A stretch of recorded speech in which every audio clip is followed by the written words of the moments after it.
Hurghada? Yes, Hurghada.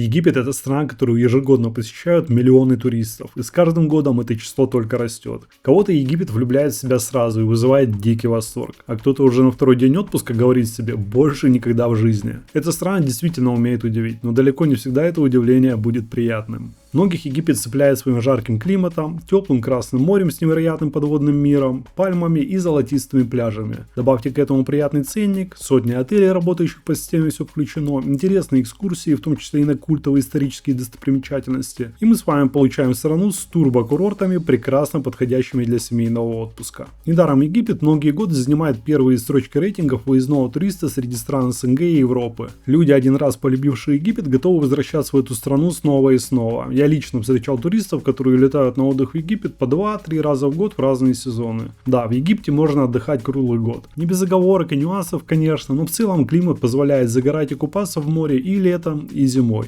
У Египта есть и обратная сторона. Многих туристов, которые приезжают в эту страну впервые, контраст между красивыми открытками Красного моря и реальностью за воротами пятизвездочных отелей может шокировать. Стоит немного отойти от туристической зоны, и вы увидите совершенно другой Египет. Местный колорит, хаотичное движение на дорогах, старые здания, незавершенные стройки и просто горы мусора. Для неподготовленного человека иногда это может стать самым настоящим культурным потрясением. К вышеперечисленному можно еще добавить и особенности менталитета, и климатические сюрпризы, и самую разную хищную живность Красного моря, типа акул, ядовитых рыб, скатов и многое другое. Список плюсов и минусов можно продолжать бесконечно, но все же, как ни странно, именно сочетание этих контрастов и создает тот самый уникальный шарм Египта. Египет он как нарцисс-абьюзер, который катает тебя на эмоциональных качелях, и просто так забыть его ты уже не сможешь. В прошлом году я впервые побывал в Шарме на Новый год, и та поездка мне очень зашла. Понравилось мне встречать Новый год в жарких странах настолько, что в этом году я решил повторить свой опыт, только теперь уже в другом курортном городе, не менее известной Хургаде.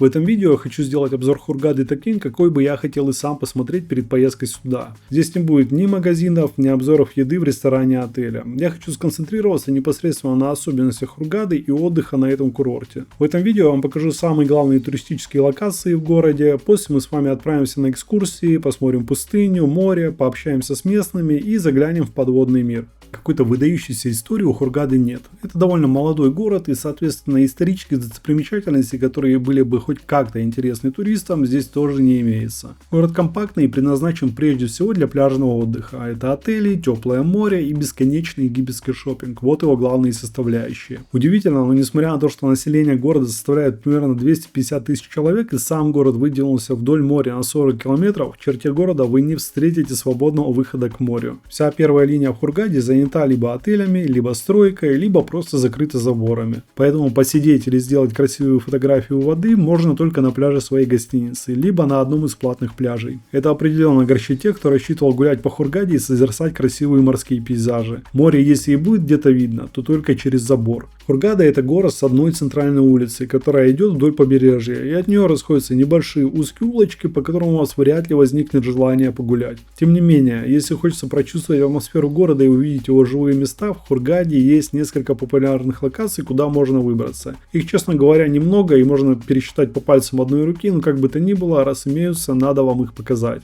И первой такой локацией на нашем пути будет Хургада Марина. Это самое главное и центральное место притяжения туристов в городе. Марина представляет собой красочную набережную с причудливыми разноцветными домами, яхтами, ресторанами, барами и прогулочной зоной. А вечером набережная – это главное место для прогулок в городе. Но Марина в Хургаде такое приятное местечко. По сути, здесь ничего особенного. Такой широкий променад, слева по ходу движения красивые цветные домики и куча всяких заведений, ресторанов, кафе. Конечно, большая часть из них имеет такой дичевый интерьер. Ну просто посмотрите, вот тут бы хотели вечерком среди вот этих мухоморов посидеть, поесть, вот, или, пожалуйста, какая-то мексиканская кухня, какая-то китайская, тут драконы. В общем, как будто, я не знаю, в какой-то детский сад пришел. Такие фигурки тут странные. Ну, тем не менее, какой-то свой вайб есть. Ну и, конечно же, раз это марина, то здесь бесконечное число яхт припарковано всех форм и размеров. И народу здесь гуляет достаточно много. Несмотря на то, что сейчас 1 января, все, по идее, по отелям в это время еще отсыпаются. Нет, народ уже на прогулке. Я думаю, интереснее всего сюда приходить вечером, когда здесь будут огоньки, все, иллюминация, куча людей будет в ресторанах сидеть. Ну и днем тоже можно сюда наведаться, сделать красивые фото на фоне яхт. Сама марина максимум 500 метров в длину. И тут особо не разгуляешься, ну разве что туда-сюда ходить, круги наматывать. Но вот имейте в виду такое вот местечко. Если, опять же, надоело сидеть в отеле, прийти здесь, посидеть в каком-нибудь заведении с видом на яхты вполне себе можно, вполне себе вариант. А за мариной находится знаменитая мечеть Эльмина. Мы вот сейчас туда направимся и посмотрим на нее, и если получится, даже заглянем внутрь. تاكسي كامو حبيبي باش اي استفتاحه حلوه منه 20 جنيه حلو. Еще одна достопримечательность набережной – это такой вот симпатичный верблюд Оскар, которым видео про Хургаду и разводы в Египте любят пугать туристов. Типа сядешь на него за одну цену, а слезать придется уже за другую. Конечно, верблюда Оскара немного жалко. Представляете, вот так вот он весь день сидит, к нему туристы пристают, то катает он кого-то, то фотографируется просто, то гладит его, когда он не хочет, да, докучают. Ну, в общем... Но, с другой стороны, в наше время я слышал, что от верблюдов пользы, кроме мяса и меха, не особо-то и много, да, и собственно, мех, шерсть верблюджья. Вот, и верблюдов, которые не поддаются дрессировке, вот таких строптивых, с характером, их пускают как раз-таки на мясо и мех, а таких вот спокойных верблюдиков, которые поумнее, наверное, да, прикидывают, что к чему, они, в общем, работают в туристической сфере и таким вот образом отрабатывают кусок своего верблюжьего хлеба. Так что судьба у Оскара, ну, на самом деле, не такая уж и плохая, учитывая, какие у него альтернативы вообще имеются. Ну, а мы тем временем с вами оказались на главной площади перед мечетью Эльмина. Вот такая вот она красивая, конечно, отличается по архитектуре от турецких мечетей османских. С таким она арабским уклоном. В сторону «Тысячи и одной ночи». В Эмиратах был, там такие же мечети, такого же плана. Минареты такие, ну прям арабская. И сейчас зайдем, посмотрим внутрь, как там и чего. Мечеть Эльмина – это самое заметное сооружение во всей Хургаде. Первая мечеть на этом месте была построена в 1968 году, когда Хургада еще только начинала развиваться как населенный пункт. Но к началу 2000-х годов она перестала соответствовать потребностям растущего города, и было принято решение о возведении нового, более масштабного комплекса. Интерьер мечети, как полагается, довольно сдержанный и скромный. В куполе и на стенах заметны аккуратные геометрические растительные мотивы в арабеском стиле, а в середине зала все внимание на себя забирает огромная красивая люстра. В дни пятничных молитв мечеть заполняется прихожанами, а в остальное время она открыта для посетителей. Вход свободный, но требуется соблюдать дресс-код и нормы скромной одежды. Хотя, как вы видите, правила соблюдают далеко не все. Много мужчин-туристов заходили в мечеть в шортах. Им по этому поводу ничего не говорили, никого никуда со скандалами не выгоняли, но, друзья, если вы не хотите ловить на себе кривые взгляды и, в принципе, выставить себя невежей, надевайте штаны перед походом в мечеть. Это элементарное уважение, тем более, что мы с вами гости в этой стране.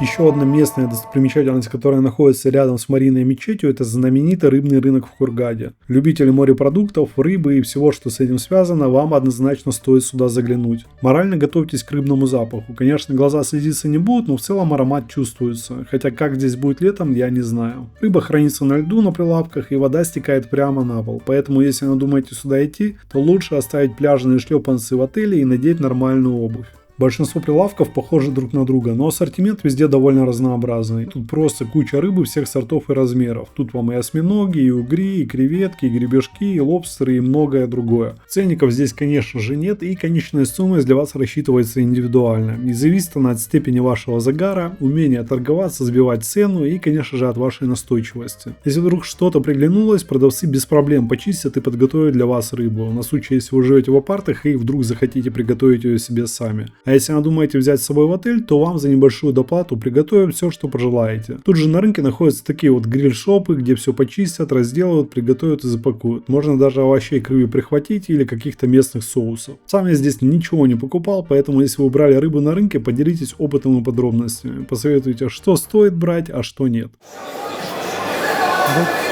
How much? This 1 kilo 1,800 1,800 pound. Egyptian pound. 1,800. Thank you so much. This 2,500. 2,000. This big size. 600. 2,000 килограмм. Medium size. And big one. Big size. 650. Шукран. How much is this one? And they change the color. And the 500 1 kilo. 500 pound. This is the nice fish. And the Red Sea. Look. And the fish and the very nice and they eat grill. Very nice. How much? This 1 kilo 250. 250. And this and the langoust. And the look and the meat and the very nice indeed. And the langoust. And what's the price of it? This in the 1,500 1 kilo. Okay. And this in the crab. And the woman crab. This in the 1 kilo Egyptian money. And this in the 400 1 kilo. 400 pound. And this extras.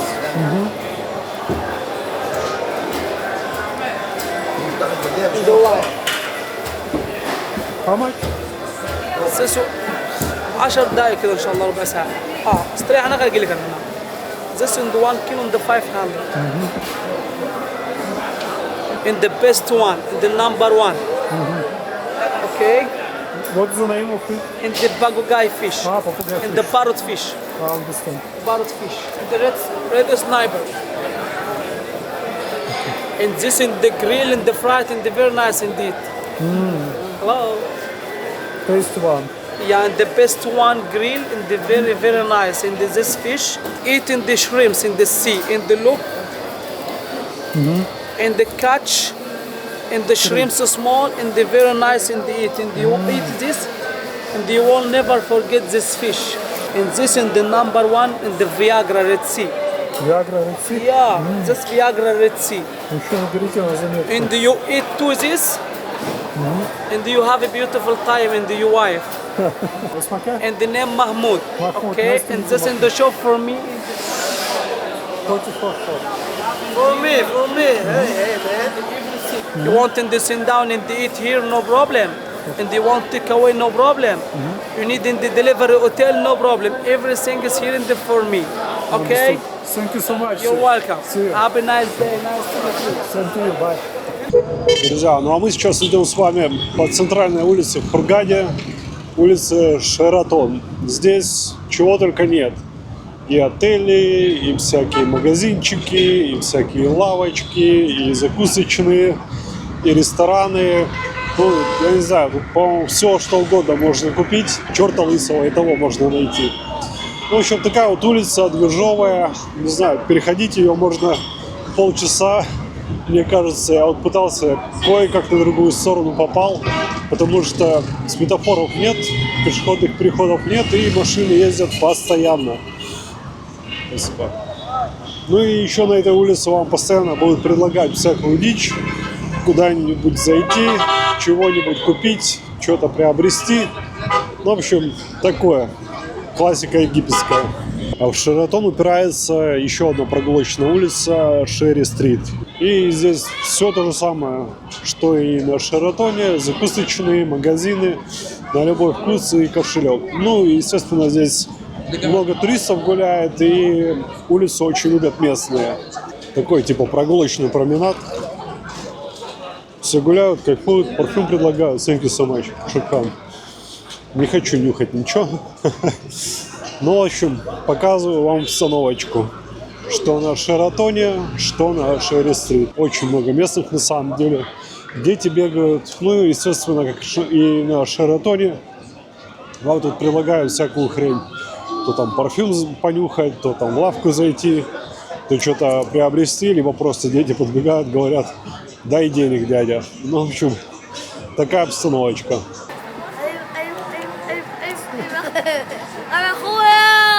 Nice. اخويا صغير ارقص يا اخويا الصغير ده بس خلاص كفايه صوير يا. Хочется добавить пару слов про жителей Хургады. Мне в основном попадались приятные, добродушные и даже угарные ребята, и в большинстве случаев мое взаимодействие с местными было на позитиве и с улыбками. They come from. From Russia. Эй, как дела, друг? Все в порядке? Yes. Я рад познакомиться. Взаимно. СПК? Айман. Айма? Да. Меня Айман. зовут Игорь. Nice to meet you. Очень приятно. Очень приятно. Иногда были вообще угарные ситуации, и здесь я просто снимал какую-то забегаловку, и меня пригласили внутрь поснимать, как ребята работают. What is the name of this? This kosher bus stand from Onis and the roast Egyptian food. Come here, go. Come here. Вот так вот я сам того не ожидая оказался за прилавком. Меня поставили на косулю с какой-то бодягой на обучение. Сказали: хорошо схватываешь, если не выговорить с тревел-блогингом, покупай шлепки и приходи к нам работать. Поэтому, друзья, пожалуйста, не забывайте ставить лайки и подписываться на канал. Bye. Thank you. Thank you very much. Thank you, guys. Ну, конечно, не все так радужно было и позитивно, и иногда попадались уж очень навязчивые продавцы и таксисты, которые совсем не понимали слова «нет». Земляк, славун гудум. Слава Богу. Взаимно, очень хорошо. У меня времени нет. У меня времени нет. Я спешу. Только все России туристы сейчас посмотрят туда. Забирнет посмотрит, что купил мой магазин. Я знаешь почему? Я не Алибаба, я хороший мальчик. Потому что мой магазин далеко, я не туда. Сейчас я не хочу купить. Я спешу, брат. Я Что вам надо? Я спешу. Мне ничего не надо. Я Мне хочу это маленький не надо. визит сайта мой магазин. Мне не надо. Я хочу маленький написать, что купил мой магазин. Мне не надо. Откуда ты? Самара, Санкт-Петербург? Из России. Земляк. О, земляк, конечно. Извините, можно фотографию мой магазин? Я очень Реклама. Одна Пока. минутка. Я спешу. Обратно будет. Обратно зайду. Давай. В общем, друзья, мимо магазинов здесь просто так не пройдешь. Сами все слышали, сами все видели. Тут просто отбрехаться не просто порой иногда бывает. Мой вам совет. Если вам попался такой человек, который слова «нет» не понимает ни по-русски, ни по-английски, можете попробовать сказать по-арабски «халас». Это означает «все, хватит, надоело, достаточно, конец». Если честно, шарм в этом плане мне понравился куда больше. То ли мне так повезло, это ошибка выжившего, то ли там действительно подобных ситуаций было меньше. Да, там также продавцы и таксисты зазывают и приседают на уши, но было как-то что ли по лайтове. Вот честно, я прям прочувствовал этот контраст с Хургадой. В шарме меня не напрягало ничего, в то время как в Хургаде попадались индивиды, которые прям умели выбесить. В комментариях напишите, что думаете по этому поводу, да и вообще поделитесь вашим опытом на отдыхе в Египте, как хорошим, так и плохим. Побывав в Хургаде, я больше чем уверен, что наш турист тут уже насмотрелся всякого, и истории наверняка у вас хватает. Пишите, я с удовольствием почитаю.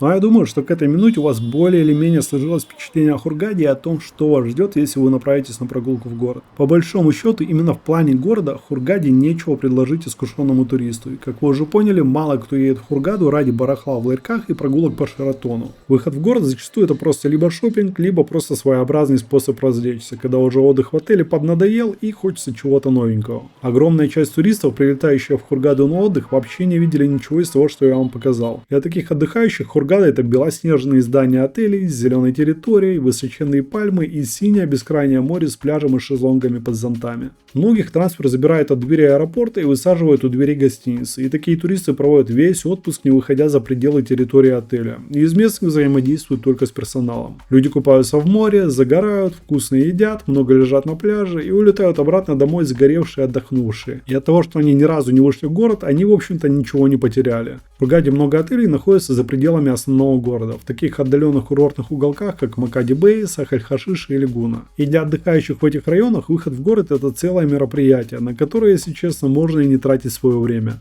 Сильные стороны Хургады — это Красное море и разнообразные экскурсии, и вот именно это нужно брать по максимуму. С морем и пальмами тут все и так понятно, а вот на экскурсиях я хочу остановиться поподробнее. Прежде всего стоит внимание исторические экскурсии в Каир на пирамиды и в Луксор. С одной стороны, я не знаю, кем нужно быть, чтобы приехать в Египет и не отправиться на одну из таких экскурсий, но с другой стороны понимаю, что это очень тяжелые экскурсии, требующие времени и сил, и не каждый готов уезжать в ночь или очень рано утром, трястись в душном автобусе несколько часов ради кучи камня, пусть и древнего. Много туристов не обламываются посмотреть все на ютубе и никуда не ездить. Раньше Хургада была единственным курортным городом, откуда было удобно добираться на пирамиды. Но с открытием дороги из Шарма пирамиды стали доступны для отдыхающих и там. Я посетил Каир и пирамиды в прошлом году, и о том, как это было, вы можете посмотреть в другом видео у меня на канале. А в этот приезд я решил отправиться в Луксор. В Луксоре я хотел посмотреть как можно больше достопримечательностей и взял экскурсию на сайте Albatross Travel. Они единственные в Хургаде, кто организовывает большие двухдневные экскурсии в Луксор с возможностью полетать на воздушном шаре.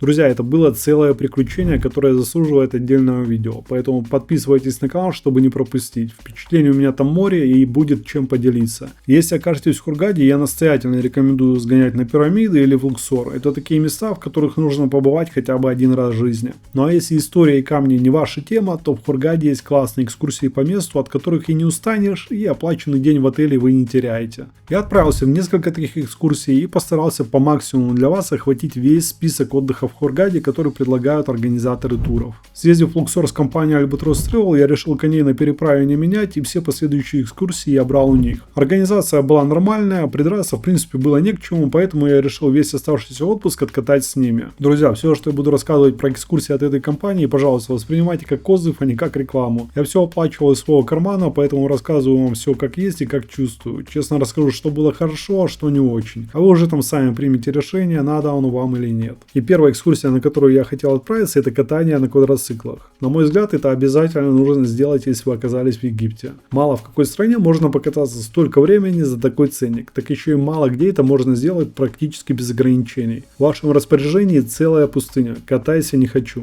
У компании Albatross Travel есть две экскурсии с квадроциклами. Я почитал отзывы и выбрал ту, что называется багги или квадро к морю. В общем, я вам сейчас покажу экскурсию. Буквально коротенькая, там 2-3 часа мы будем кататься в районе Макади-Бэй. И, в общем, мне сейчас Мустафа, в общем-то, организатор всего вот этого дела,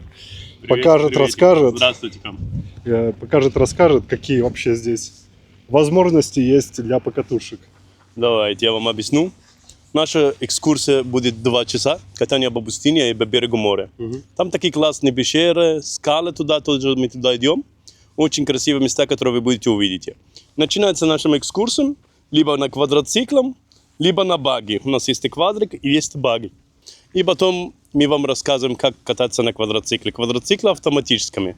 Вам ничего не надо сделать, просто газ и тормоз. Больше вы ничего не делите. Вы как вы хотите. Даже может быть, возможно, багги и квадроциклы вместе, это без проблем. С вами мы всегда делаем маленькую группу, чтобы все были довольны, что не было много народом, по 10-50 человек. Ну, это так себе. Вот в таком вот месте мы собираемся. Сейчас сюда свозят туристов, которые будут участвовать в сафари. Здесь, в принципе, можно какие-то безделушки типичные купить для Египта, какие-то напитки, арафатки. Ну, в общем, египетская классика. Там какие-то специи, бедуинский дом. И в таком вот месте мы ожидаем выезда. Сейчас инструктаж будет. Если вы хотите остановиться, совсем газ не надо и 2 тормоза. Всегда смотрите впереди. 3-4 метра дистанции с каждым человеком. Ноги вообще не позволим, понимаете? Все руками. Очень легко. И не очкуйте. Все? Готовы? Погнали.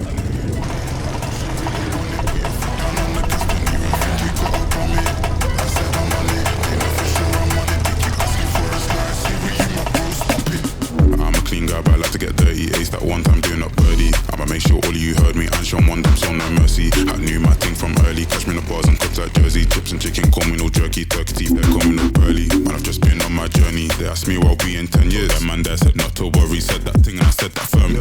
And none of your words could hurt me, double D, but it still come perky. Gotta be F, but still be flirting. Gotta do my man dirty. And I'm done with the playing about. When I told just no mean business, hear my voice and you're hearing bitches. I'm gonna get to the bag, no doubt. Give me that fame, no clout. Something wanna show me the fitness. I said, give me the digits, soon land do me good like Brussels sprout. I know you want it, I know she really want it. Put your foot down on the gas, don't even think you got up on it. I said I'm on it, they know for sure I'm on it. They keep asking for the slide, see we give my bro, stop it. Bring that shit back, boy. I know you want it, I know she really want it. I said I'm on it, they know for sure I'm on it. I know you want it, I know she really want it. Call me, call me. I said I'm on it, they know for sure. Супер! Приехали к морю. Слушайте, друзья, тут просто супер красота. Секи, бро. Опа. Как впечатление, друзья? Отлично. Руки только. Да. Я такой довольный вообще. По-моему, вот из всех квадриков покатушек, что у меня были в жизни, это была самая экстремальная, самая кайфовая, самая драйвовая. Вообще, там можно хасанить как угодно. Вот в такое вот место мы приехали, друзья. Такие обрывы и синее, бескрайнее, открытое море. Такая пустыня вокруг. Ну прям супер. Вот смотрите, друзья, все в пыли. Рюкзак просто вот, на нем живого места нету. Просто безумный Макс. Часть 3. Кто любит такую тему, покатухи, адреналин, там пустыню, я вообще рекомендую. Стоит это вообще не каких-то там больших денег, а удовольствие через край. Еще и в такое место красиво приезжаем. Обалдеть. И фотографии можно красивые сделать. Сейчас мы еще вниз вот так вот спускаемся куда-то к воде. В целом такая вот экскурсия, друзья. У моря мы сделали фотографии, отдохнули и отправились обратно. Я там в паре моментов так джазу дал, что даже из руля чуть не вылетел на кочках. Тоже, конечно, голову терять не надо от такого кайфа и адреналина. Все-таки надо немного держать себя в руках, но покатушка прям 10 из 10. Просто супер. Я очень доволен, что вообще вписался в эту тему. И вам настоятельно рекомендую. Ссылка на экскурсию будет в закрепленном комментарии под этим видео. Супер. Есть там? Спасибо. Классно все? Классно, все довольны? Все довольны. Это самое. Верблюде будете кататься? Это тоже выключено. А верблюды, да, не уже, наверное, слишком будет. Давайте. Не, Чуть-чуть, это ну, на 2 минуты. ну давайте я вас сниму, а я кататься не буду. Oh, thank you so much. I don't want. I just want to film. Как он зевает. Эсмаке? Bibo and Oscar. Бибо и Оскар. Ух ты, ё-моё. Опа. Все, Оскар стартанул. Ferrari, Ferrari, Happy New Year! Hakuna Matata, Happy New Year!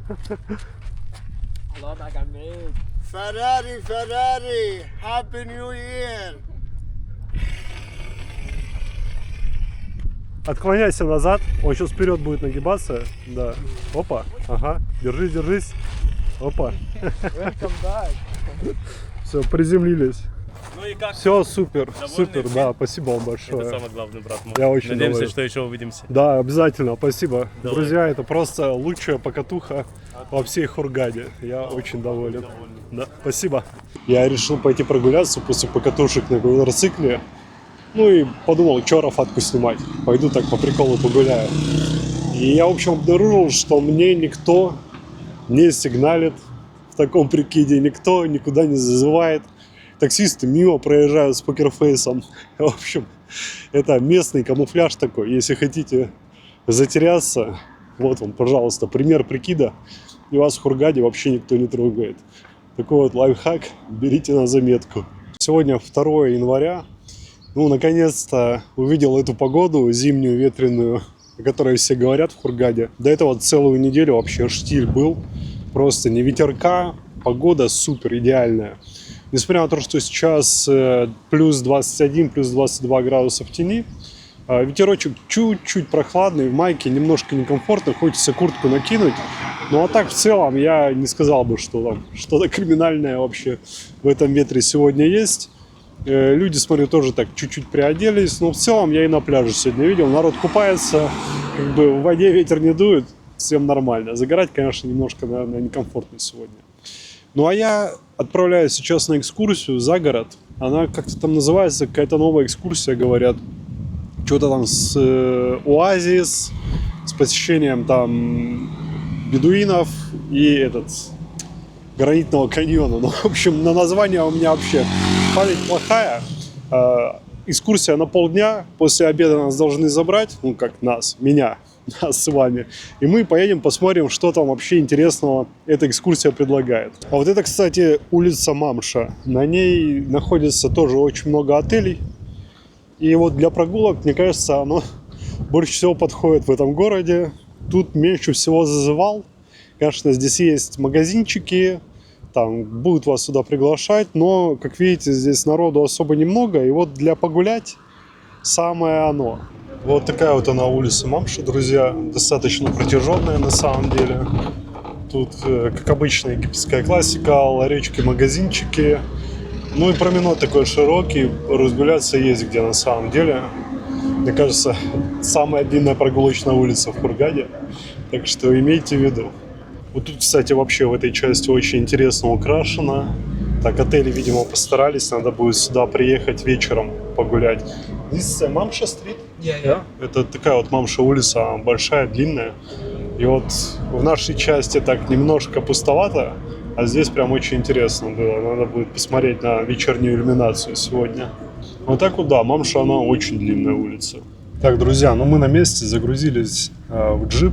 И у нас сейчас первая наша активность — это сафари. И повезут нас по кочкам в горы к бедуинам. Вот на таких машинах нас повезли в горы. Было, конечно, не так весело, как в Шарме. Никто головой потолок не пробивал, всего лишь немного потрясло и вправило на место позвонки. Пустыня в Хургаде визуально ровная, но поверхность на самом деле похожа на стиральную доску. Поэтому мы просто всю дорогу дружно вибрировали, глядя в окна на проплывающие мимо марсианские пейзажи. Спустя полчаса мы приехали, друзья, в такое вот место красивенное. Куча камней просто. Здесь вообще находится бедуинская деревня. Причем бедуинская деревня такая не бутафорская, а именно настоящая. Как нам сказал экскурсовод. Поселились они здесь, потому что в этом каньоне они нашли источник пресной воды. И мы сейчас туда как раз-таки с вами пойдем и посмотрим, что там за источник. А после отправимся в деревню к бедуинам. Вот по таким вот камням нужно идти к источнику с водой. И вот я вижу, там пальма растет. И что-то мне подсказывает, что как раз-таки где-то около пальмы и должна быть вода. Ну, конечно, здесь так масштабно. Так, ну все, к источнику мы добрались. Здесь уже выстроилась очередь. Ну, в общем, такой вот у них здесь колодец, оказывается, с водой. Нам гид рассказала, аккуратно, что какое-то время назад, неделю, может быть, они ездили, и здесь воды вообще на донышке было, а вот сейчас бац, и вот такое вот озерцо наполнилось. Надо, в общем, мыть руки и загадывать желания. Мерхаба. Эсмаке? Фатна. Фатна. Игорь. Ну, детки вообще, посмотрите, там карапуз, сколько ему. Только ходить научился, наверное. Тут бедуинским деткам уже наши туристы и конфет надавали с собой. Вон там банан держит вот этот малыш. Просто один, да и все. Вот. Такие скромные на самом деле детки. Мы когда были в Шарме, ну видео на канале посмотрите, там дети были куда наглее, там руку, палец в рот не клади, а здесь такие скромные детки. В общем, имейте в виду, будете ехать на экскурсию, прихватите им что-нибудь сладкого из отеля, вкусного. Я думаю, они будут вам только благодарны за это. Им там браслетики выдали наши ребята, в общем, которые в темноте светятся. Опа, и малому тоже. Опа, опа. Night, dark,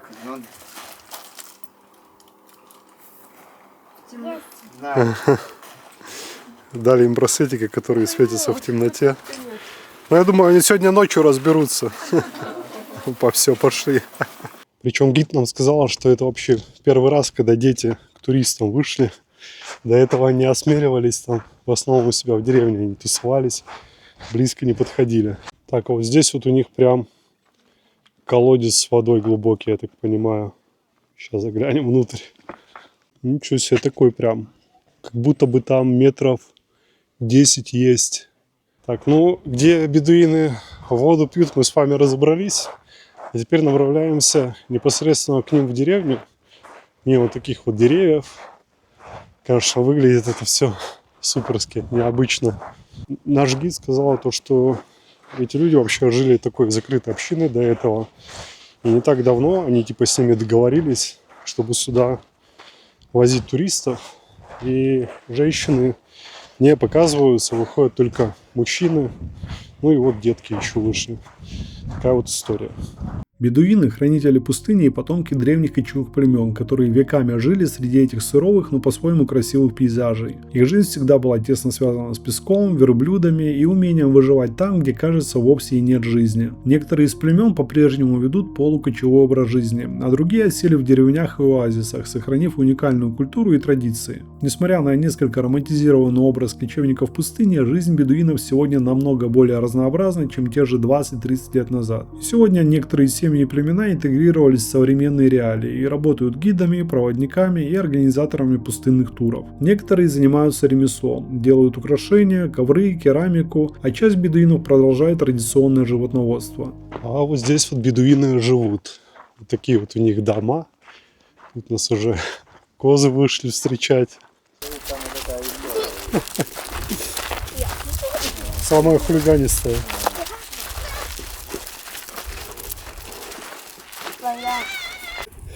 Они так смешно горланят, эти козы.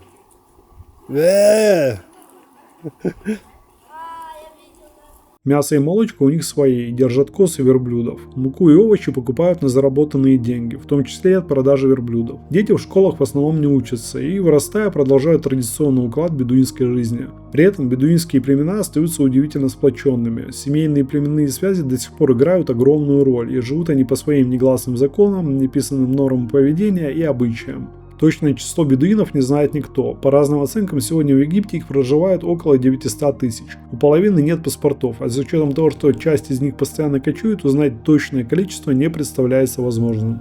В самом поселении бедуинов, как оказалось, смотреть особо нечего. Куда большего внимания, как по мне, заслуживают пейзажи вокруг. Ну а следующая остановка у нас, друзья, это катание на верблюдах. Тоже типа в бедуинской деревне, только эта бедуинская деревня уже такая бутафорская, рассчитанная на туристов. Тут сами видите, друзья, людей ну просто миллион. Тут все вот экскурсионные группы свозятся в одну точку, и здесь вот на верблюдах люди рассекают, катаются. Но я уже катался в Шарм-эль-Шейхе, мне уже достаточно. Этот опыт у меня уже есть в копилке опытов, так что я вам просто здесь поснимаю эту локацию. Тут смешалось все. Люди, верблюды, туристов просто вот на этой локации тьма. Очень много людей. Верблюды – спутники бедуинов на протяжении веков. Бедуины веками переходили с места на место, прокладывали караванные пути и торговали между оазисами. И хотя жизнь бедуинов за последние десятилетия сильно изменилась, связь с верблюдами сохраняется. Животные ценятся как и раньше, и верблюд был и остается мерилом богатства. В среднем один верблюд стоит $1500, и только на этой локации я насчитал их не меньше 20 штук. Вот и думайте, друзья. Несмотря на весьма скромные условия жизни, бедуины на самом деле далеко не бедные люди. Просто их богатство измеряется немного иными категориями. А после катания на верблюдах мы отправились к домикам посмотреть ремесла, которыми занимаются бедуины. Ну и в этих домиках находятся разные активности.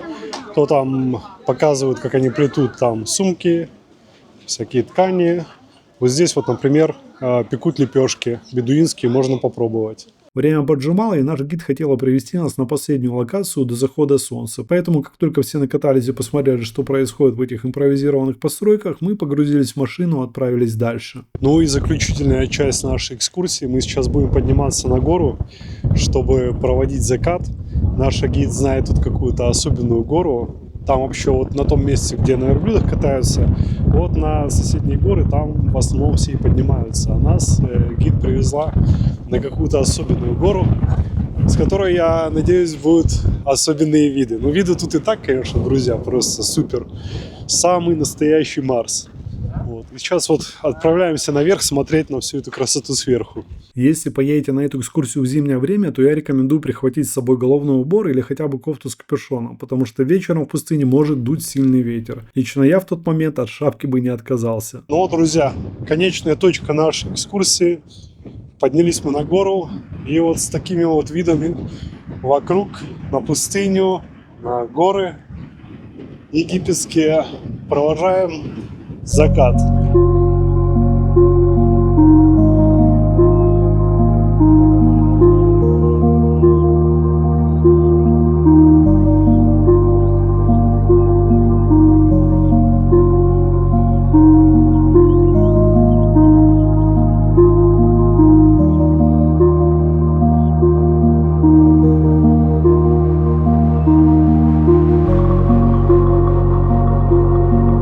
Под видео Шарма некоторые зрители писали, что в Египте некрасивые и безжизненные горы, похожие на кучу мусора. Но я считаю, что красота не обязана вписываться в шаблоны или быть очевидной, и нежелание увидеть ее никак не мешает ей быть. После захода солнца с этой горы я сделал одну из самых красивых фотографий за всю мою поездку. Не знаю, как вы, но я думаю, что это очень красиво. Меня эти горы в сочетании с бескрайними песками пустыни просто завораживают. Ну и вишенка на торте, друзья. Мы тут босиком спускаемся по песчаному бархану. Тут люди и фоткались вот так вот. И сейчас вот просто сноуборд можно брать и вниз скользить. Вот такой вот он здоровенный песочный бархан. Для фоток вообще супер место. Что хочу сказать про саму экскурсию. В целом я остался доволен. Единственное, из-за того, что зимой день световой короткий, мы на всех локациях провели чуть меньше времени, чем того бы хотелось. Эта экскурсия также рассчитана на полдня, в обед нас забрали и вечером развезли по отелям. И как по мне, это хороший вариант ненапряжно провести время, сменить обстановку и посмотреть на пустыню.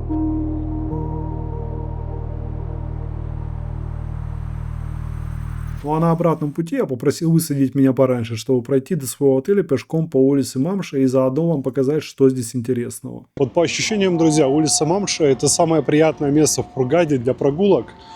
Широкий променад. Тут, понятное дело, то, что есть магазинчики, лавочки, и в местах скопления этих магазинчиков и лавочек к вам будут приставать. Но, тем не менее, прогуляться здесь очень приятно. Вот Марина, Шератон, Шерри-стрит ни в какое сравнение не идут. Здесь такая широкая прогулочная пешеходная улица с фонтанчиками, с какими-то скульптурами затейливыми. И что самое главное, если вы приезжаете сюда зимой, отели, которые находятся на этой улице, они вот украшают в честь Нового года иллюминацией деревья, тротуары, и это очень красиво. Вот новогоднее настроение передает. Так-то египтяне вообще молодцы. Им этот Новый год вообще не тарахтел. Но, тем не менее, для туристов так вот постарались, очень красиво украсили улицу, пройтись приятно. Вообще, конечно, Мамша, она не везде такая нарядная. Есть и места, просто самые обыкновенные, в общем, без всей этой иллюминации. Но, тем не менее, как по мне, это самая приятная улица во всей Хургаде, где можно спокойно вечером выйти, погулять, и к тебе практически не будут приставать. Ну, максимум там таксисты нет-нет, и там, может быть, на одного-двух зазывал, вы нарветесь в местах, где там скопление магазинчиков. А так, очень приятное место. Марвин, отельчик, в котором я остановился, тоже постарался. С иллюминацией, так тоже они тут красиво все украсили. Вот так вот. Happy New Year, друзья. В последний день моего пребывания я решил отправиться на экскурсию, которая называется «Супер Ильгуна на яхте. Египетская Венеция». Опять мы с вами едем через пустыню, опять этот песок вокруг и безжизненные пейзажи. И к этому моменту, я думаю, у вас уже накопилось некоторое возмущение. Ну что за дела? Приехал на морской курорт, а море толком и не показал. Каюсь, друзья, но я решил самую мякотку оставить наконец. В Хургаде есть несколько направлений для морских экскурсий. В основном это поездки на острова близ Хургады, такие как Хула-Хула, Магавиш, Белый остров и Оранжевая бухта. Но мне хотелось как можно больше разнообразия и активностей. Ну и на Ильгуну я тоже хотел взглянуть хотя бы одним глазком. Эта экскурсия показалась мне самой насыщенной, и поэтому, недолго думая, я забронировал ее. Обратите внимание на контраст за окном нашего автобуса. Только что мы с вами ехали среди песков с мусором на обочинах, один поворот и картина вдруг резко поменялась, и все вокруг позеленело. Так на первый взгляд и не скажешь, что мы с вами все еще в Египте. Это мы с вами заехали в курортный городок Ильгуна, самый настоящий оазис на берегу Красного моря. И первая наша активность в экскурсии — это прогулка на лодках по каналам Ильгуны. Эльгуна или Египетская Венеция. Эльгуна в переводе с арабского «морская звезда». И старый город, по каналам которого мы с вами сегодня путешествуем, имеет форму морской звезды. Построили город миллиардеры Савиросы. Обратили внимание на фамилию Савирос. Фамилия не египетская, фамилия греческая. Бабушка основателя семьи Онси Савироса была гречанка. Долгое время семья жила в Америке. Свой первый капитал Савиросы заработали там. И когда Онси был мальчиком-подростком с любимой бабушкой-гречанкой, много путешествовал по Европе. Первый раз ребенок попадает с бабушкой в Венецию итальянскую, так впечатляется, что у него появляется мечта когда-нибудь построить Венецию в Египте. В отличие от Хургады или Шарм-эль-Шейха, выросших вокруг естественных бухт и рыбацких поселений, Ильгуна была создана искусственно. Я бы даже сказал, что Ильгуна — это дубайская пальма Джумейра египетского разлива. Технически проект не такой грандиозный, но задумка очень похожа. Город построен на искусственных островах, которые возникли путем создания разветвленной сети каналов. Савирис выбрал участок пустынного побережья севернее Хургады, где не было инфраструктуры и постоянного населения. После оценки природных условий было принято решение создать сеть лагун, чтобы сформировать искусственные заливы, обеспечив тем самым доступ к воде для будущих жилых кварталов и гостиниц. Параллельно разрабатывался архитектурный план. Над проектом работало несколько международных бюро совместно с египетскими архитекторами, и в результате их стараний сформировалась единая визуальная среда, которая отличает Ильгуну от других египетских курортов. Архитектурные стили перемешаны, но в совокупности все выглядит очень гармонично. Мне больше всего понравились яркие здания, выполненные в архитектуре нубийской школы, с куполами и округлыми формами. С первых лет существования город развивался как частно управляемая территория, которая заточена на отдых. Но постепенно здесь были открыта школа, больница, спортивная академия и даже кампус Берлинского технического университета. Таким образом, город начал привлекать не только туристов, но и постоянных жителей. Часть территории Ильгуны приходится на жилые комплексы, и значительная часть которых принадлежит иностранцам. А остальную территорию Ильгуны занимают отели на любой кошелек. Какие-то подешевле, какие-то подороже. Я смотрел цены на букинге, и есть вполне себе доступные и интересные варианты, которые сопоставимы с отелями в Хургаде. Помимо отдыха, турист в Ильгуне может заняться водными видами спорта – снорклингом, дайвингом, кайтсерфингом и виндсерфингом. Благодаря ветрам, часто дующим в этом регионе, место стало очень популярно среди любителей этих видов спорта. И в городе даже есть школа, обучающая кайтсерфингу всех желающих. Помимо отдыха, в городе еще имеется и спортивная инфраструктура – это гольф-поля, теннис, фитнес-центры, веломаршруты и пробежки по набережным. А вечером туристы обычно проводят время в даунтаун и Абутик-Марина. Там расположены рестораны, бары, небольшие концертные площадки и проходят городские мероприятия. В общем, если надумаете отдыхать в Ильгуне, скучать точно не придется, и чем себя занять обязательно найдете. Кстати, если вдруг кто-то отдыхал в отелях Ильгуны, поделитесь вашими впечатлениями в комментариях. После увиденного, мне кажется, они должны быть исключительно положительными. Ну, Ильгуна такое приятное местечко, конечно. После Хургады контраст бешеный, да? Где там чистейшие улицы, каналы, поля для гольфа и где, ну, так скажем, обычная человеческая жизнь. Вот, мы сейчас покатались на кораблике, на лодочке по рекам и каналам Ильгуны. Не знаю, ну, наверное, минут 20, мы 25 ездили туда-сюда, потом зарулили в кафе, там набрали с собой всяких напитков, там кофе посидели, попили. Ценник, конечно, вообще не демократичный, ну, все-таки место как бы такое обязывает, видимо.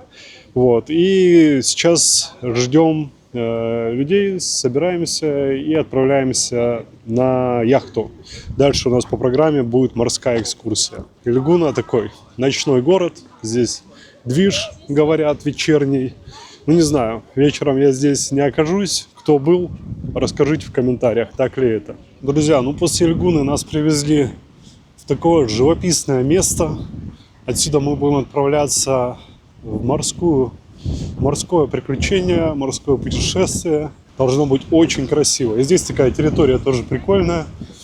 Я смотрю, там кайтсерф прилетает где-то вдалеке. С другой стороны, здесь такая пустыня, там люди на лошадях катаются. Ну, атмосферка классная. В конце пирса нас ждала яхта, на которой и должна была состояться морская прогулка. Учтите, что при входе надо будет снимать обувь. На яхте можно находиться либо в носках, либо босиком. Поэтому я бы рекомендовал прихватить с собой сменные. Дальше нам провели небольшой инструктаж, познакомили нас с командой, рассказали, что нас ждет, и мы отчалили. И первой нашей активностью было катание на банане. Желающих прокатиться оказалось на самом деле немного. То ли народ не проснулся, то ли все ветры испугались, но в итоге поехало кататься всего лишь 5 человек. Если честно, на самом деле те, кто не поехал, вообще ничего не потеряли. Дело в том, что банан отплыл от яхты максимум метров на 500, потом развернулся и привез всех обратно. По ощущениям, все катание на банане заняло минуты 3 и было просто для галочки. Туристы на самом деле дольше переодевались, чтобы покататься. Никто ничего не успел понять, а банан уже слинял к другой яхте. Вот и все катание, друзья. Ну а мы отправились дальше смотреть на Эльгуну с воды и созерцать красоту Красного моря.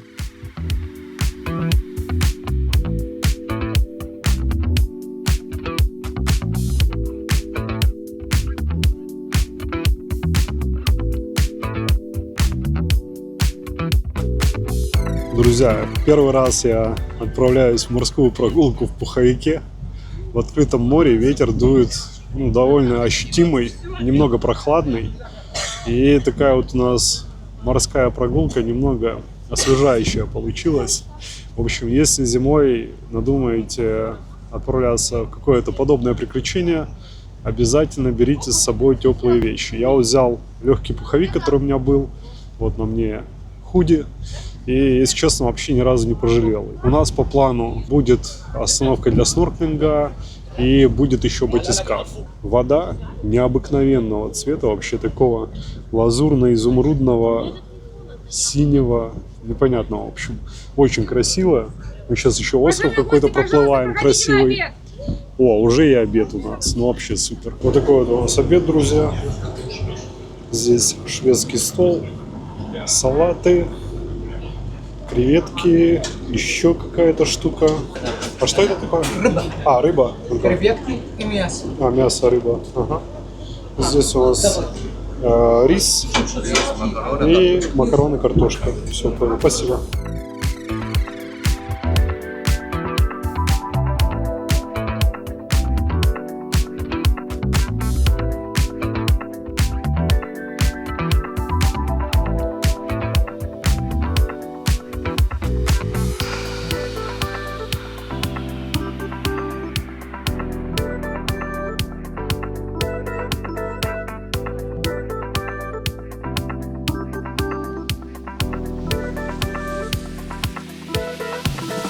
После перекуса и довольно продолжительной прогулки по морю нас ждала следующая активность. Это знакомство с подводным миром Красного моря с батискафа. Батискаф — это по сути просто лодка со специально оборудованным стеклянным дном, через иллюминаторы которого можно посмотреть на коралловые рифы и рыбок, оставаясь при этом сухим.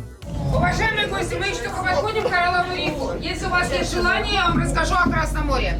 Есть, а? Внимательно слушаем, не кричим. Далее нам рассказали про обитателей Красного моря, кто опасный, а кто хороший, как надо вести себя под водой. Половина морских гадов в Красном море либо ядовитые, либо могут тебя поранить, а встреча с некоторыми из них может быть просто фатальной. Такие риски есть, но бояться Красного моря из-за этого не нужно. От нападения акул и прочих морских гадов никто не застрахован, но в наших силах как минимум не провоцировать и не создавать ситуации, в которых вас может кто-то ужалить, укусить или поранить. Ну то есть не надо специально выманивать из норы мурену сосиской или яйцом, которое вы стащили из ресторана ресторана в отеле, или же пытаться погладить рыбу хирурга, особенно если он начал крутиться вокруг вас. Если честно, я всех этих морских обитателей в Египте очень боюсь и ссыкую, и как вести себя в той или иной критической ситуации я не знаю. При встрече с муреной, барракудой или, не дай бог, акулой, максимум, что я могу сделать, это окрасить Красное море в коричневый цвет. Про обитателей Красного моря и как вести себя с ними в воде вы лучше посмотрите видео от опытных дайверов. А мой личный список правил поведения в море в Египте для ссыкунов максимально короткий и понятный. Во-первых, всегда плавать в кораллках, особенно если заходите в воду с берега. Можно ненароком наступить на какого-нибудь ската или очень ядовитую рыбу камень или морского ежа. Второе правило – это купаться в море только в дневное время и выходить из воды до захода солнца, потому что с наступлением темноты выходят на охоту хищники. Третье правило – под водой никого и ничего не трогать, какой бы красивой ни была рыбка или коралл. А для акул у меня специальное правило – не паниковать, замереть и сжать булки. Акулы слепошары, и есть вероятность, что с дальнего расстояния она вас не заметит. И уж если эта скотина решит вас сожрать, то постарайтесь не обделаться, пусть хотя бы и будет не так вкусно. Лично я сомневаюсь, что человек может хоть что-то противопоставить этой хищной машине при встрече в ее среде обитания. К сожалению, никто и ничего не застрахован, риск есть всегда, но акул боятся в Красном море не купаться. В конце концов, статистически вероятность встречи с акулой очень низкая, а вероятность того, что эта встреча закончится нападением, еще ниже, поэтому сильно себя тоже не накручивайте. Ну а следующей активностью у нас был снорклинг, тут я уже взял на себя все риски и занырнул лично, чтобы показать вам подводный мир максимально близко, с расстояния вытянутой руки. Кстати, каждый ваш лайк этому видео и подписка на канал прогоняет одну акулу.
Рыбок на рифе было немного, и специально для видео команда корабля немного прикормила их пловом, оставшимся после обеда, и ко мне приплыли самые разные рыбки, очень красивые. Тут и рыба-попугай приплыла, и полосатые рыбки с смешным названием сержант-майор, их, кстати, было больше всего. И откуда-то еще появились рыбы-ангелы, вот они фиолетовые с желтым пятнышком на боку. Рыбок, конечно, нельзя кормить, особенно в отеле, и скопления рыб привлекают хищников, но мы быстренько похулиганили исключительно ради контента и вышли из воды.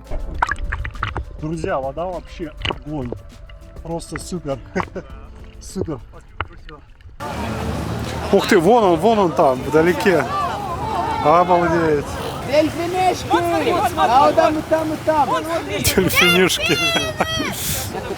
Под конец экскурсии нам очень повезло увидеть дельфинов. Капитан заметил их издалека и направил яхту в их сторону. Они были очень резкие и быстрые, и снимать их на самом деле было очень тяжело. Ну просто не знаешь, какую секунду и где они покажутся из воды. Но в целом вот так вот, какие-то кадры успел для вас подснять. Дельфины оказались приятным дополнением к нашей экскурсии, и на этом она в принципе закончилась. И мы довольны и направились обратно к берегу.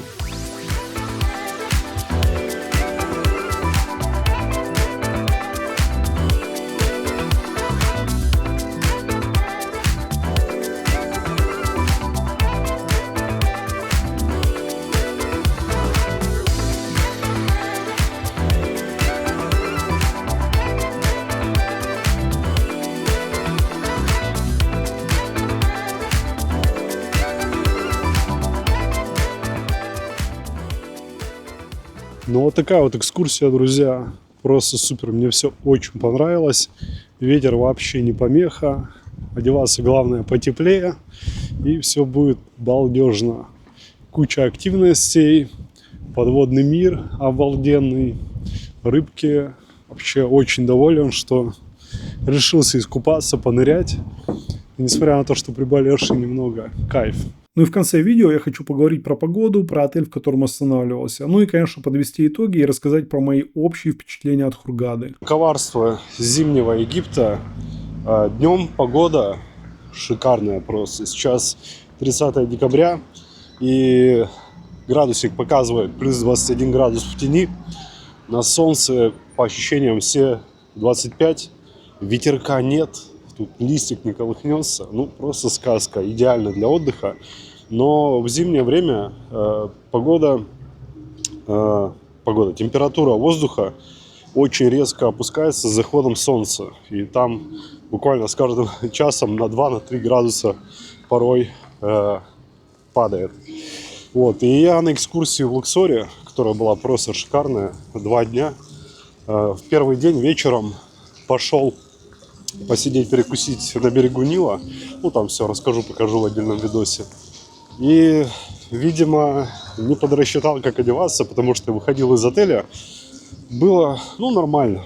Что-то там плюс 19 градусов вечерочком. И просто накинул так на себя легкую кофточку, спортивный костюм, в общем, и пошел. А у берега посидел, а он так быстро и незаметно, неожиданно похолодало. И, видимо, в общем, на этом я попался и заболел.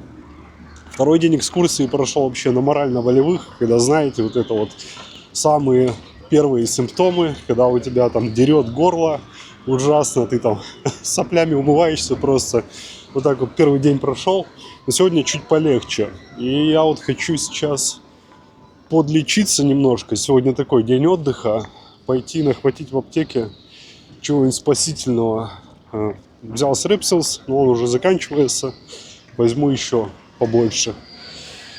И капли в нос. Меня там выручили мои коллеги-путешественницы. Дали мне капель. Вот. Но они тоже там на донышке были. Сейчас, в общем, затаримся в государственной аптеке. И с государственными аптеками, конечно, прикол здесь. Это на самом деле просто маркетинговый ход, рассчитанный, видимо, на людей бывшего Советского Союза, когда государственное отличалось, наверное, каким-то доверием, может быть, у населения. Ну, если государственное, значит, наверное, хорошее, а не то, что этих частников поганых. Вот. Ну, как бы не знаю, конечно, как это работает. АвтоВАЗ вот государственный, но что-то никто не доволен. А аптеки государственные вызывают доверие почему-то у наших людей. Вчера даже на экскурсии гида попросил заехать по дороге что-нибудь взять в этой аптеке. И там люди на серьезных щах спрашивали, аптека государственная? В общем, друзья, знаете, никаких государственных аптек нет в Египте. Это просто замануха. Благо, рядом с отелем есть аптека, далеко идти не надо. Ну, конечно, не государственная, но какая есть. Так, все, друзья, успешно взял Strepsils. И в довесок он мне еще накинул вот такую вот штучку для носа. Ну, в общем, от вот этих коробочек и тюбика зависит дальнейшая съемка. Если вы смотрите это, значит, оно мне помогло. Я останавливался в отеле Marlin Inn. Это довольно бюджетный старый отель, который находится в черте Хургады на улице Мамша. К его плюсам я бы отнес территорию. Очень приятная, зеленая и с белоснежными корпусами. Отель находится на первой линии, и у него имеется хоть и небольшой, но уютный пляж с шезлонгами, зонтами и пальмами. На пляже есть душ, бар и волейбольная площадка. Зимой здесь места хватало всем, но летом, мне кажется, будет лягушатник. Поэтому, если хочется пляжа побольше и попросторнее, я бы посмотрел другой отель подороже. Ну а тем, кому главное окунуться в море и полежать под солнцем, вполне сойдет. В целом, за те деньги, что за него просят, это вполне себе приемлемый вариант, особенно если вы планируете покататься по экскурсиям. Друзья, ну как обычно, обзор номера под самый конец. Отельчик недорогой, за свои деньги норм. Что здесь у меня было? Большая кровать, мягкое, толстое одеяло, спал. Сейчас начало января, вообще кондиционер не включал. Вторая кровать, на ней просто повалялся, помял. Короче, здесь шкаф, кресло, телевизор, столик, еще одно кресло, балкончик вот с таким вот видом на внутренний двор.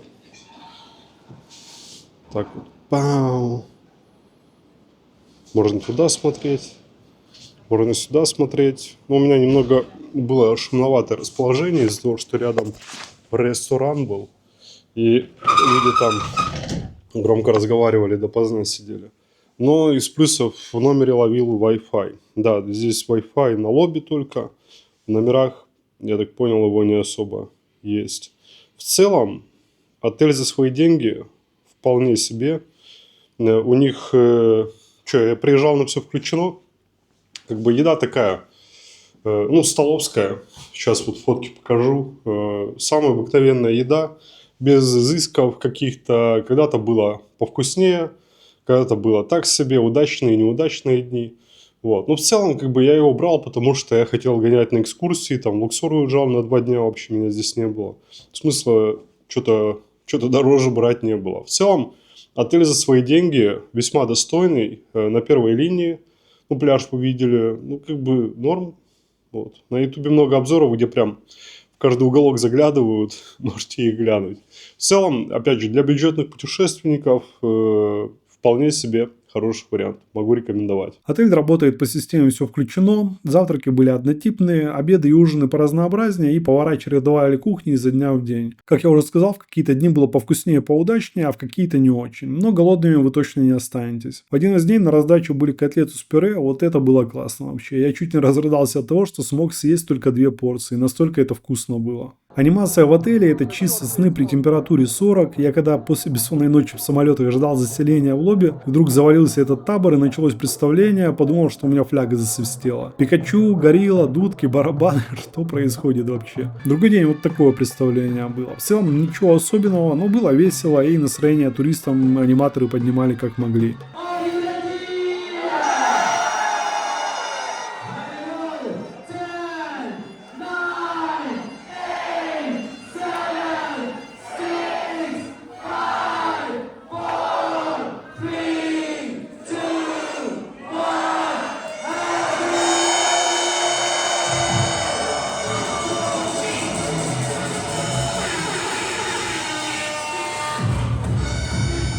По Хургаде я перемещался на такси. Я вам рекомендую поставить приложение InDrive, оно очень выручало. Нигде не надо было ни с кем торговаться, и цены в приложении будут гораздо ниже, чем если бы вы ловили такси с руки. Местные таксисты берут цену с потолка, а в приложении я платил всего лишь по 2-3 доллара, чтобы добраться от отеля до центра Хургады. Еще, кстати, рекомендую иметь с собой мелкие деньги, потому что у многих таксистов никогда нет сдачи. Либо будете переплачивать, либо бегать по ларькам с просьбой разменять. Ну и в конце по традиции финансовый отчет. В Хургаде я провел 9 дней и 8 ночей. За отель я заплатил $665 за отдых по системе «все включено». Нормальная цена за этот отель, учитывая, что отдыхал я на Новый год. Экскурсия с квадроциклами обошлась мне в $30. Экскурсия в пустыне к бедуинам тоже в 30, а экскурсия в Эльгуну вышла в $45. Самая дорогая экскурсия была в Луксор на 2 дня. В сумме с полетом на шаре и всеми допами она обошлась мне где-то в районе $200. Плюс я ночевал в Луксоре и оставил в районе $50 в ресторане. Плюс там всякая мелочевка.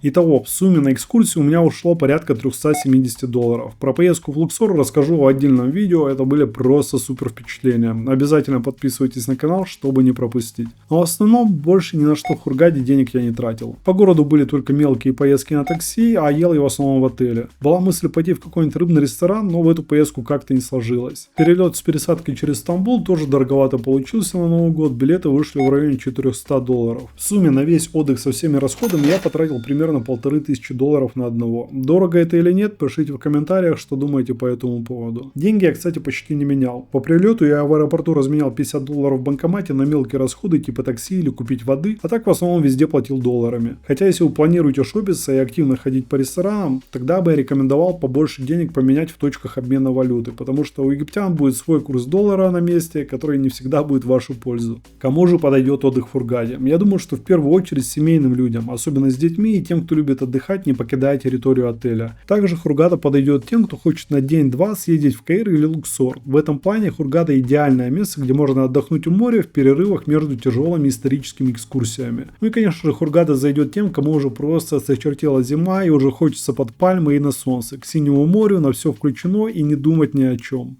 Ну, вот такое вот приключение, вот такое вот путешествие, друзья. Мне отдых в Хургаде очень понравился. Супер. В очередной раз убедился, что Египет на Новый год это прям отличное вообще решение. Так что, если думаете о том, чтобы приехать из зимы нашей российской, да, холодной, на юга, в Египет, в Хургаду. Это будет отличным решением вообще.